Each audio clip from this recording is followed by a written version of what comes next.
Unaongea na Mboro Mdudu kutoka Rachuga.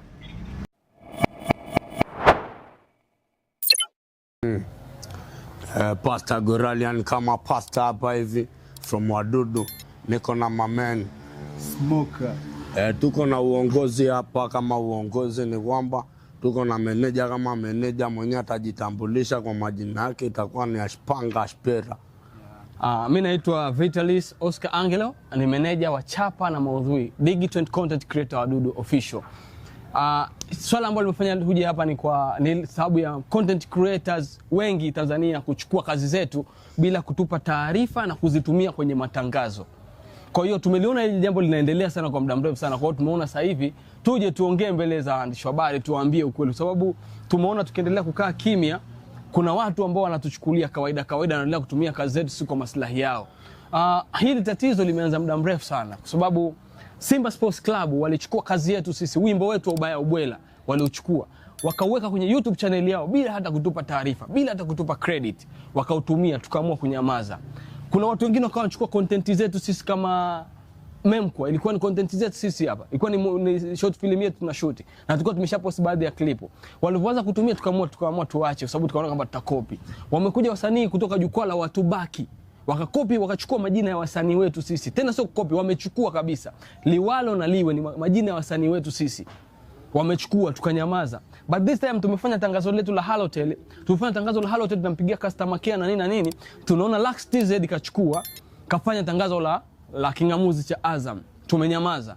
Tumeona tena tumekaa tena Lui tena naye amefanya tangazo letu lile kakopi kila kitu. Unajua kwenye copyright art mtu ambapo anapomaliza mbunifu anapomaliza kubuni sanaa yake inakuwa copyright, hakimiliki inaanza kufanya kazi pale copyright art. Lakini wao wamechukua na wamekopi vile na mfumo, kila kitu wamekopi, kuanzia kumpigia customer care, kujitambulisha na Wachuga, mpaka yani kujionyesha kwamba ni watu wa Arusha kama tulivyofanya kuwapigia customer care wa Halotel, sababu ilikuwa ni tangazo tunafanya. Na Lui amefanya kwenye kampuni ya Fini mkopo, wanakopesha sui nini na nini, wafanya issue zao. Lakini tumejaribu kuona kwa nini wasitupe credit sisi hapa. Kwa nini wasituambie tu Wadudu tumependa content. Kwa nini tumependa content yenu nyie? Tunaomba tufanyie tangazo letu. Wangetupa credit tungeshukuru, lakini hawataki kutupa credit, wameamua kuchukua kazi yetu hivyo kama ilivyokuwa. Kwa tumekaa kimya muda mrefu sana. Miaka mingi tunakaa kimya muda mrefu, lakini this time tumeona haiwezi kutokea, haiwezi kuendelea kukaa kimya sababu watu wanatumia ubunifu wetu bila sisi kutupa thamani. Kwa hiyo hatua tulizochukua kwa sasa hivi, tumeshawasiliana na mwanasheria wetu Mr. Roku, analifuatilia hili jambo, na pia tumejaribu kuwasiliana nao japo hatujaona response mpaka sasa hivi, kuanzia wote waliotumia, kuanzia wasanii content creator na hao makampuni ambao walitumika kazi yetu ilitumika. Kwa hiyo tulichokifanya sisi, tumemwachia Mr. Roku kazi ambaye ni mwanasheria wetu, analishughulikia hili swala. Huu sio muda tena wa kuoneana huruma. Hatuhitaji kuwa na roho nzuri tena. Yaani hiyo roho nzuri hatuhitaji. Kwa sababu tutakachokutana ni mahakamani peke yake.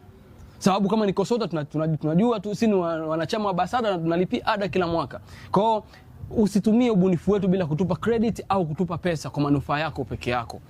Usituone kwamba Wadudu sio watu smart. Wadudu si watu smart sana. Usione kisa unaongea Kiingereza au nini au una connection unaona sisi hatujaenda shule. Hata sisi tumeenda shule. Kiingereza tunakijua vizuri. Yaani hatuhitaji kuwa na roho nzuri, tutakutana mahakamani, tumemaliza.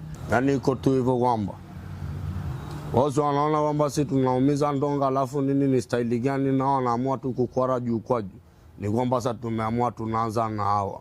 Ni kwamba tunataka kuwaonyesha kwamba je, sisi hapa yenyewe tuko tu rada kila sasa. Hatutaki kuangatia meno na hatuna mchele pia wa kukaanga. Ni kwamba hawa tunataka kuwaonyesha kwamba hapo mahakamani itakuwa ni style gani. Na hili linafanywa kazi ni kwamba wakawa kujua kwamba ubinadamu ingetakiwa tu atusanue tu. Wewe 1 2 3 hii moko mchomoko haina kweli wala nini. Lakini hawajatumia huo ubinadamu. Sasa na sisi huo ubinadamu ni kwamba ambao hawajatumia, na sisi pia inatakiwa tusitumie huo na sisi. Ni kwamba tupite nao hapo mahakamani wakawa kijua kwamba na sisi wenyewe tuko rada kiasi gani. Kama wanaona kwamba hatujajisajili kila kona huko hivi Fiat Fast Advance, sisi tumejisajili kila mahali. Ni kwamba hivi vitu inatakiwa viende kisheria. Sasa tuko rada babu, tunaanza na hao Smoker. Tia neno chali. Shamaliza dadi. Shamaliza swala 2 lips. Ndio wazi barid. Asante madamu wenyewe. Sasa madamu unajua ni style gani?